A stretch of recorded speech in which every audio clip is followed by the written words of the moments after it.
Es neesmu tas populārākais runātājs. Jo kā kaimiņš un Gobzems nesaku, tu tāds deputāts, tāds tur ministrs un tā tālāk, un visi nesajūsminās, kā viņš to deputāti nolicis. Es esmu tas nelietis, kurš saka, ka tā ir mūsu vaina, kas notiekās Latvijā. Mūsu pasvitāts. Nespējas būt vienotiem vaina.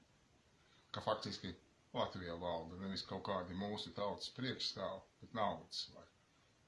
Es saku skaudru, nepatīkamu patiesību, kas daudziem nepatīk.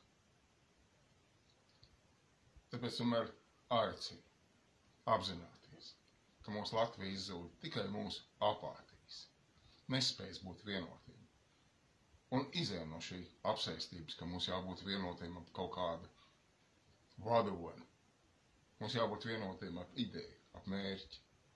Vadoni, tie, kas grib, izsmērēs ar sienu. Mērķis, ideja var vienot cilvēkus. Tāpēc cenšamies būt vienoti. Rīkojamies vienoti. Uz doto brīdi mēs neesam izsludinājuši nākamo zibakciju. Ar mums ir jārēķinās. Bet tuvākā laikā mēs nolemsim, kurā datumā. Tāpēc aicinu tautu apzināties. Tā ka mēs visi kopā, 100 000, pacelsimies, parādīsimies, ka mums jārēķinās tāpatās kā mūsu tautas varoņiem, latviešu strēlniekiem, kur izmainīts arī kā Krievijas pārvaldes sistēma. Tad Latvijā kaut kas sāks mainīties. Uz šo brīdi mēs ejam uz Latvijas tautas iznīcību, uz mūsu valsts iznīcību. Soli pa solim, dienu pa dienai mēs tuvojamies tam brīdim, ka vairāk Latvijas nebūs.